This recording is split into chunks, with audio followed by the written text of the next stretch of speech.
What's up guys, welcome to a new video series. In this video series I'm gonna talk about how to win Battlegrounds, and in this episode I will talk about how to win Deathmatches.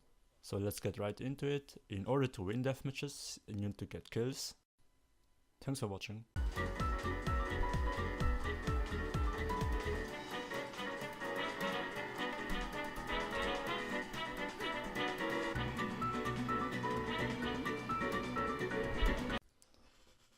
You can clearly see that the video isn't over if you check out the bottom right corner.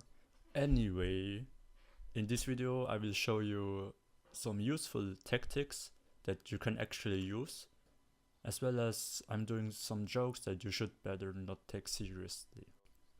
So how do you get a higher win rate in deathmatches? There's one simple trick, and don't be this fucking guy. It's always a Khajiit Nightblade sniping from distance with almost zero impact on the game. They prefer to roleplay Chris Kyle and try to be the hero we don't deserve, but we don't need. By the way, check out this gameplay in the background. I know it's crazy king gameplay, but it's too good to not to show. Me and my cringe boy Nightsteph were duoing on low MMR characters, and this is the first game we got into. So we ran into middle, and the first thing we see is that whole enemy green team is camping on top and sniping.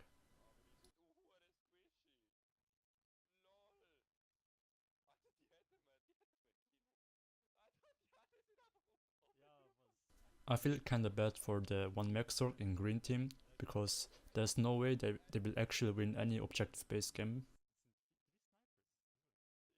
But it's whatever, because Battlegrounds are not competitive at all, and we just play for fun, am I right? As long as they enjoy it, who the fuck cares? Maybe the mech Sorc, but whatever. But if you still want to play your sniper Stamblade in BGs and want to be competitive, on the side note, this is one of the best jokes I ever told, because competitive and ISO is an oxymoron. As long as there are fucking 3 teams in BGs, this game is never going to be competitive in any way. Chancla y el bañador. Voy a la playa, ya subió la marea.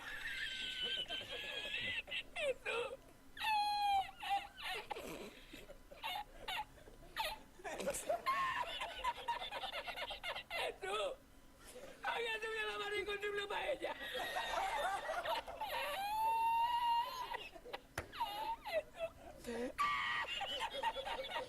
Y la encontré porque estaba la paellera agarrada metida entre las piedras de chipiones del faro.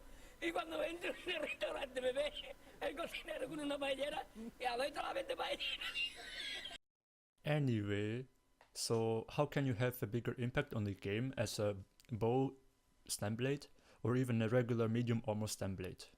Because both of these setups are quite hard to play on a high level without being a hindrance for your own team. Don't get me wrong, snipe spammers, if they are geared right, they can have a lot of single target pressure. But the thing is, if you pressure a fucking tank, you don't do shit. So it's important to focus the healer or other squishy, high damage dealing players.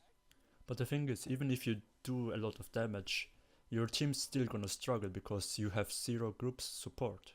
So the only thing you can do as a bow player is to do a lot of damage on the right targets, because you can't share vigors with your team because you're on range, and there's no other utility skills that you can cast on range to help out your teammates. But as a medium armor melee Stamblade, you can help out your team with vigors and use your fear when your team gets pressured. But of course you can't just stay in the fight, because you're too squishy to be able to tank people. So as a melee Stamblade, you have a similar role to the bow snipe ganker. You have to focus the right targets, for example the healer, or like squishy high damage dealing players, for example Sorcs that drop their shield because they are focused on execute spamming. But don't just stay on the side in stealth and cloak around and do nothing and watch just your team struggle with healing and getting wiped. Your team composition can have a huge impact on how you play the game, because you can't really 1v4 against good players, so you have to depend on your teammates. Let's say for example, if you have 3 Stamblades on a team in medium armor, you're not gonna run middle and team fight all the time because you won't have any support and you will just die for free. So you have to play around your team composition. Like I said, if you only have Stamblades in your team, you play like a Stamblade even on a heavy armor boy. You're just gonna kite around and look for some kills you can scoop with your ult. So the same problem happens with, for example, mech decay. It's really hard to support your teammates with these classes, but I'd like to talk more about team composition in other video. The next thing you can do to increase your win rate in deathmatch is to run it down mid lane, intentionally feeding your enemy kills, because if you're dead, they can't kill you. Awareness and positioning are also key parts on how to win more battleground games. So for example, in this situation, what would you do? Will you just run it down mid lane? If you wanna try out, you actually play around the fact that Battlegrounds is based on 3 teams, so you can always like sandwich one of the enemy teams and pay attention not getting sandwiched yourself. So for example, in the beginning, you don't just run it down mid lane. You can walk to the sides and try to get your enemy in a bad position, so you're not forced to tank both teams and you can pressure the enemy team. This tactic is not only for like the first 20 seconds of every game. For example, if you're fighting an enemy team and the other team decides to join and you get in a sandwich position, you need to counter the positional macro play of the enemy team with option A, you run through one of the teams, or B, you kite to the side. Option A is, depending on your team composition, hard to pull off because you can't just kite through a team without snare removals or a good mobility. So if you have like a magical template in your group that doesn't use Mistform, for example, you can't really do that. So you have to use option B, and that's kiting to the side. So all 3 teams get like into a triangle position and get into a neutral position. The advantage of option 1 is that you can't force one of the enemy teams into the sandwich position, you just escaped. So the red circle is the enemy team and you see that they're getting sandwiched by the 2 other teams. They have to either counter your macro play or they get sandwiched and they will most likely wipe. Because it's a 4v4v4, you need to pay attention on your positioning. Most of you guys probably don't queue as 4-man groups, so these high-end positional macro plays are harder to pull off, but if you and your team is aware of these tactics, the chance that you're able to escape such a sandwich position is more guaranteed than if you're just YOLOing around. This tip is kinda obvious, but in deathmatch you need to do the killing blow, and since BGs is a 3-team based game mode, you can kill steal every fucking kill from an enemy team. For example, if you have a Sorc in the group, even if it's annoying, it's still one of the best ways to win more deathmatches. But it's not just Sorc execute, it's every execute in general. So if you're fighting like 4v4 in middle, you should always focus the low HP people, so the third team can't just kill steal every kill with like Mage's Breath or any other execute ability in the game. But you can do the same thing. For example, if 2 enemy teams are fighting each other, you should do the same and focus the low HP people, so your team gets the credit for the kill. Battlegrounds are a 3-team based game mode. That's a fact that we can't change. It kinda sucks, but well, it's the way it is, so we can just play around it. So as an individual player, you can play around your team.